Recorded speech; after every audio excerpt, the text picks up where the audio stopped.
Hello and welcome to the Patreon exclusive edition of Black, White, and Red All Over. I'm the hardest working man in comics, Victor Dandridge. Ryan Seymour. We are about to talk about a book that is dark. Dark, super dark, scary dark. Boom Studios, Something is Killing the Children, #1. It's amazing. Oh my gosh. It's colored by a dude whose name is Miguel Muerto. Like, right there.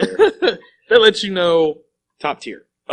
Written by James Tynion IV and art by Werther del Eldera. So, okay, first of all, this cover, Jay Lee variant, Virgin cover, beautiful. Yeah. Right? But I feel like this one doesn't quite hit you like the actual regular cover. Yeah. Where Something is Killing the Children is written real It's big. written right there. Boom. You kind of want to look at it and be like, well, what's that book about? Something killing children? A lot of kids. And messily. Whole bunch. But we'll get to that. So, we start off in this beautifully tinted, like monochrome piece.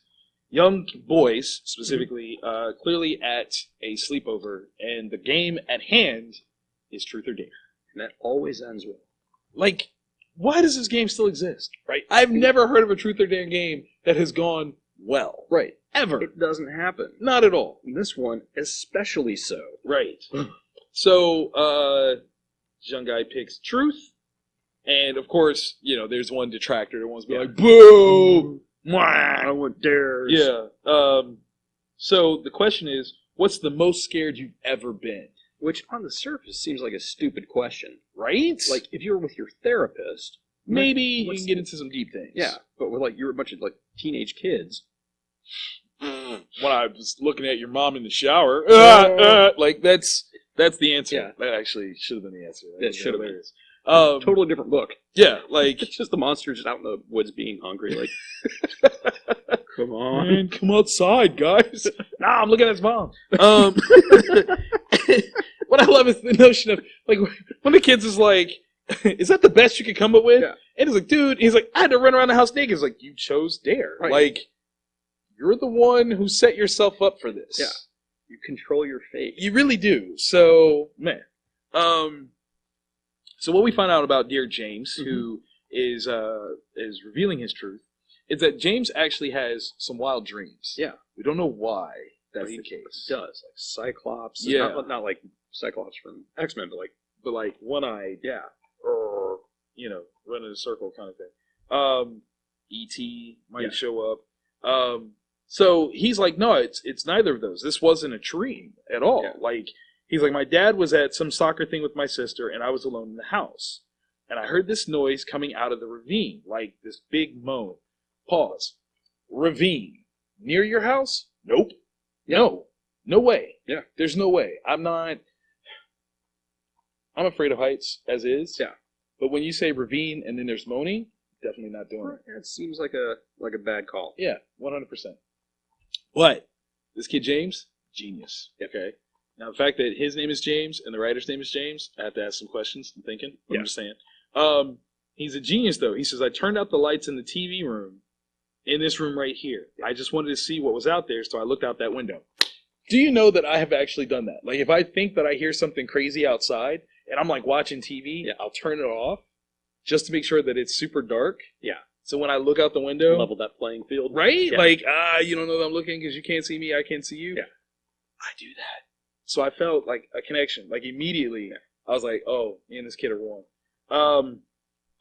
His shirt is super metal though. Yeah. But what he says is, for just a second, I saw this, I don't know, this thing standing taller than a tree, standing in the middle of the yard. Like it had been walking towards the house, but the lights going off confused it. And I'm like, that's exactly why I turn off the lights. Yeah. Because if there's a thing, I want to confuse it. I want to be like, you don't even see me now. Huh. Well, better strategy than myself disrobing completely and standing there with a knife. Yours is a little bit more aggressive. I'll give you that. Well, it used to be with a hand grenade, but my ex-wife took it when we broke up. Rude. I know, right? She's going to take your hand grenade. You need a better lawyer. I I digress. It had these long fingers and sharp teeth. I went and hid under the blankets on the couch and just listened in the dark for like an hour before looking in. Again, man after my own. It would have been days before I looked. I would have waited for my dad to come home before I looked again, because I need that reassurance that there's another person who could see and verify what I saw before I acknowledge it. This kid is weaving a masterful, scary campfire type Perfect. story. Absolutely perfect. And the others in the room totally call him on it. They're like, you're just trying to freak us out. Dude, stop. Yeah, because we're all dudes. Right, like, what do we look like?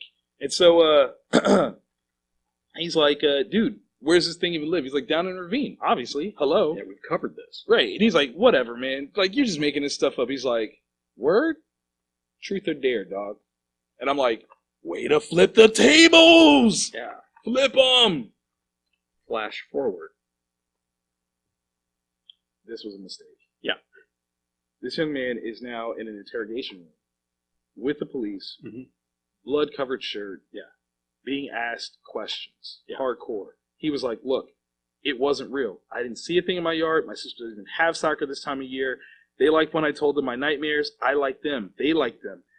I hadn't had friends. Like, this was important, okay? Yeah. We snuck into the ravine. Done it before, a bajillion times. Yeah. It was nothing. And the cop's like, what was different this time? I slipped on a root. Gets wet. I fell. They couldn't see me, I guess. Yeah. I don't know. Like, I made up this story. It wasn't real. Like, I just did it to kind of, mess with them. And the cop just wants to know. He just wants to know, okay, let's relax. We just need to understand this so we can understand what happened in between here and now.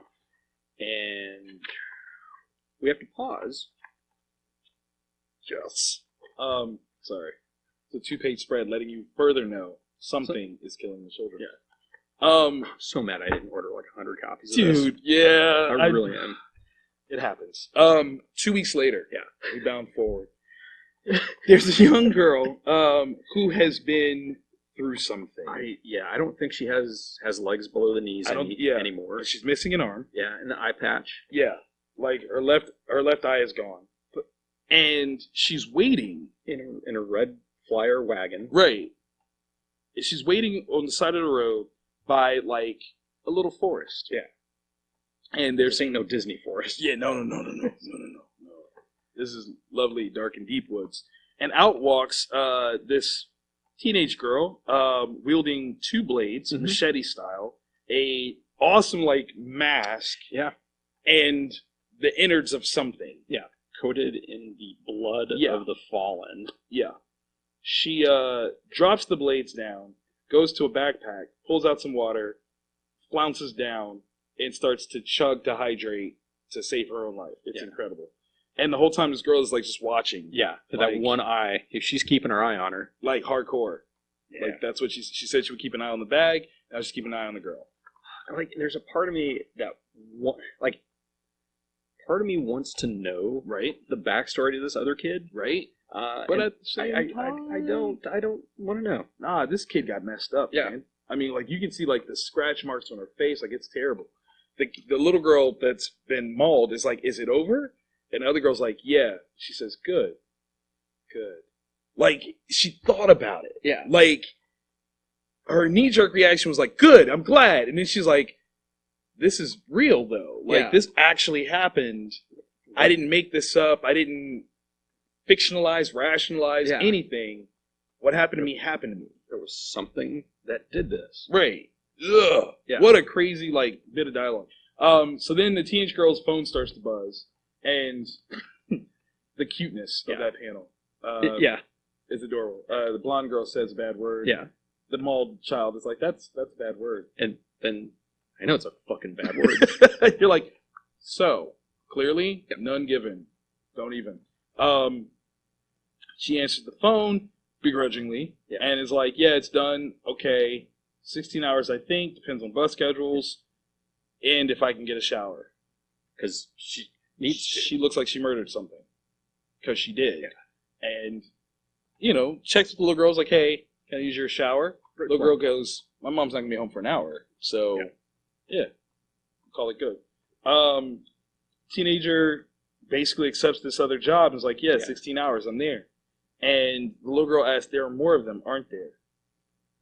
And Which is, yeah, because it's so referential to something we don't even know what it is yet. Yeah. But it's clearly bad. Yeah. Based on what we've seen so far of James's survival and this little girl's disposition, it's bad. Yeah. You don't want to come across whatever this is. Yeah. So, oh man. Yeah, this part's rough. Yeah. So we go back to Archer's Peak, and the kid that was telling the tall tale, is trying to walk up the steps of his high school, and there's the photos of all the kids that died. Like a straight memorial, man. Yeah, and then, but like that's the thing is like it's his friends. Yeah, but then you find out that there's a lot more. Yeah. It's the 3 kids that were at his sleepover, but over the last 2 weeks, more kids have come up missing, and it's crazy. So, as he's going up, he hears, so you killed them, right? Overfloats the douche canoe named Dan. Yeah. Dan the douche. And he's like, what? He chopped his friends up or whatever, probably chopped the rest of them up too. He's that kid. Yeah. That one that wants to suddenly be so self-righteous. I know what happened. You're the weird kid, blah, blah, blah, blah, blah. I've always hated you, and this is why. So he's like, yeah, I heard the kids had to pull that kid Carl's intestines out. Or the cops had to pull out the kid Carl's intestines out of a tree. Ugh. What? Yeah. Dude. I mean, we get into so many different things, like the notion that perhaps this kid might be homosexual, and he looked at the other boys in a certain way, and he was mad because they didn't look at him back, so now I'm gonna kill him. Like, he's that dude. Hate. Just doubling down on it. Like, his friend is trying to pull him away. Yeah! Like, dude, come on, man. And he just snaps. He does. I feel like he felt some things for someone that might have not been, not necessarily unrequited, but not yet expressed. Yeah. Because, I mean, he talked about Robbie, Mm-hmm. and, I mean, I feel like he feels a certain kind of love about Robbie that he's not quite ready for. But yeah, so, I mean, you know, even as he's being drug away, he's, what'd you say to me? And James ain't having it, okay? James he's at a level. Yeah. The kid's been pushed, man. Like, you can only push so far. Fists clenched. Right. And just yells out, I said, shut the F up. Oh, you already know. Both of y'all can get it right now. Now he's in the principal's office. Yeah. Because, of course, he's the one that gets rang up. Yeah. And the principal's like, what am I supposed to do about this? And James is like, I think you're supposed to call my dad. Do you really want me to call your dad? No. He's like, you know, you really should have punched him. And that's the moment where I was like, you're the greatest principal ever. Go Word! He's like, look, I'm not advocating violence, but God, if there was ever a kid I wanted to... the hell am I saying all this for? Yeah. You don't need my stress on top of everything. This is bad. Yeah. Then we get the stakes. Yeah. We understand why this principal is feeling the way that he's feeling. Yeah. 9 kids in 2 weeks. Yes, 2 weeks. More going missing every day. These cameras showed up for a day, and now they won't return my calls. The sheriff's office doesn't even know where to start. They think it's a rabid bear. Like, whoa. Yeah. Whoa. Way to rationalize, in a way. Yeah. We're like a rabid bear, like, oh. Okay. Okay, I guess that could happen. Yeah. Sure.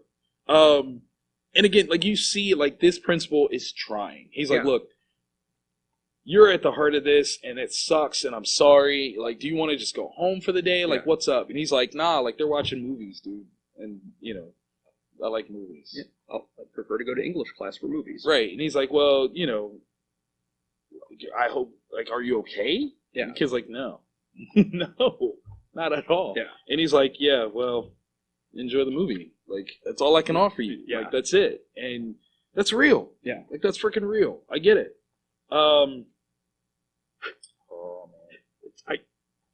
What is her name? We don't know. We don't know her name yet. We don't know her name yet. Chick's name yet. She is like an anime kid's dream. I'm fairly certain we will see much cosplay of her in the near future.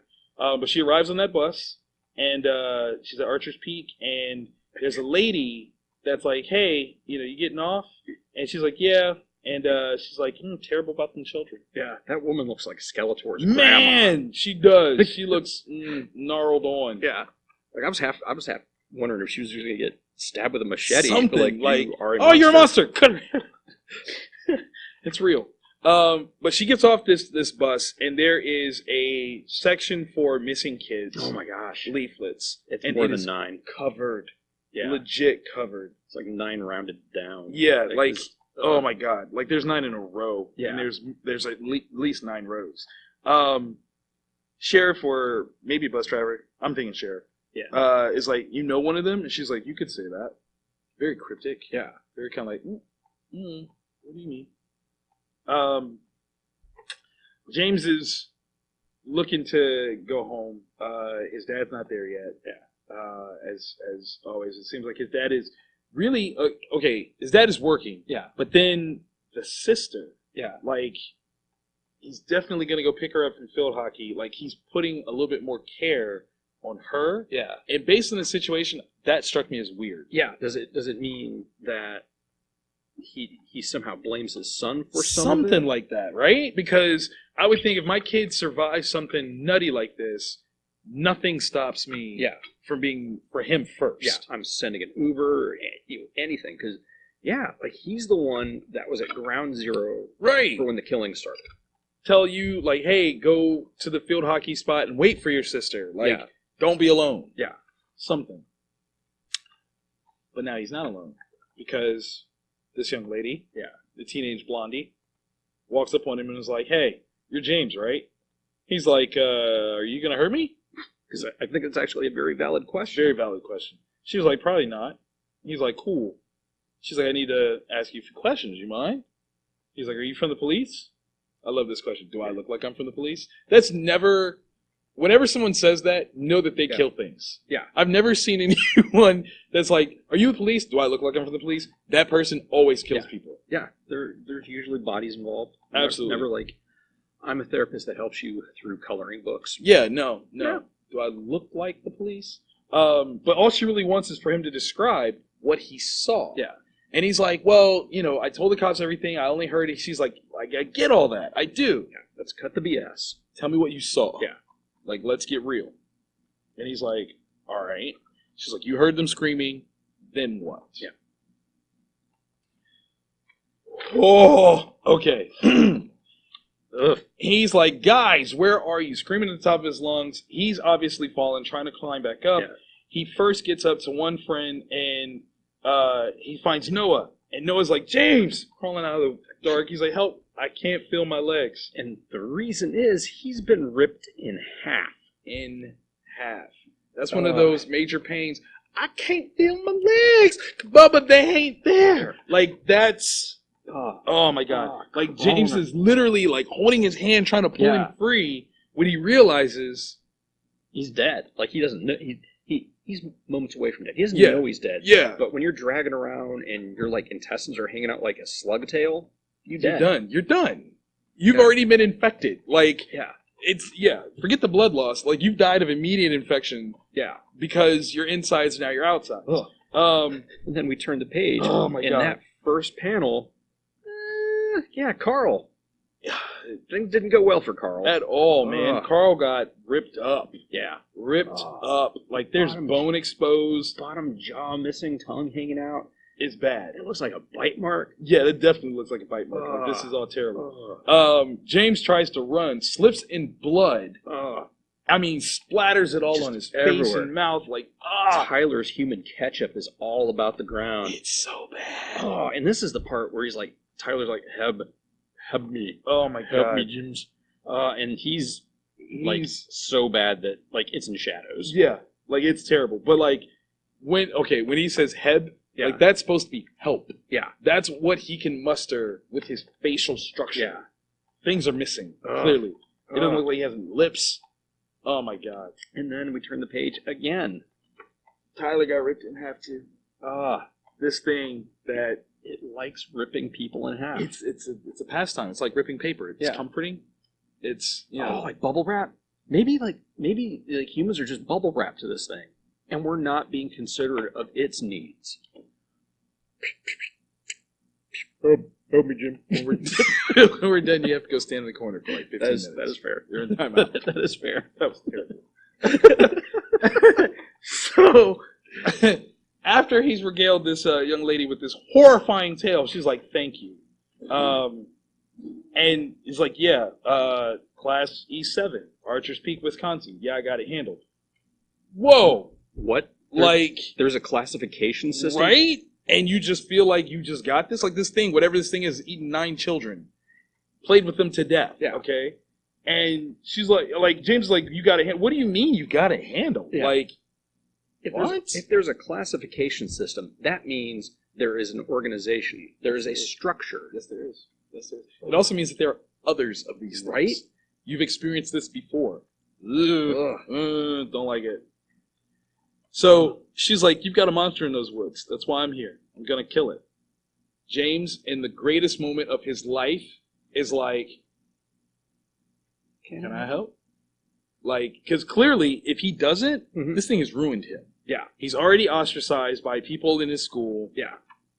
His father is, I think he's already cut him off. like, completely, he needs to earn this back. Yeah. So, Yeah. I... Does this take place in the same world as Once and Future? I don't know. I would love for it to. That would be amazing. Yeah. If there's some sort of connectivity there, that would be insanely cool. And I would need, like, immediate films to be made of both of them. Yeah. Yeah. Stupid good. Yeah. Dude, as we said before in the free show, like, if this isn't, like, motivation for Stranger Things Season 4 to, like, take it up a notch. Yeah. Like, I need the Demogorgon, I need the Mind Slayer to, like, get something and be like, you're dead. Yeah. Like, you're done. I need it to happen. Yeah, because we're going with Season 4. It's time. Yeah. It is time. Yeah. Split, broken, we need it to happen, hardcore. Put James in the writer's room because this is amazing. Something is killing the children. Number 1, Yeah. Boom Studios. Get this. Yes. This is Ridiculously good stuff. on the road to Halloween. This Mm-hmm. is a gift. You're welcome. In the words of Miguel Muerto, es bueno. Way bueno. As always, thank you guys for being our Patreon members. We thoroughly love and appreciate all that you do. You guys are amazing. But no, seriously, Yeah. get this. Pick it up. Bubble wrap. I won't ever.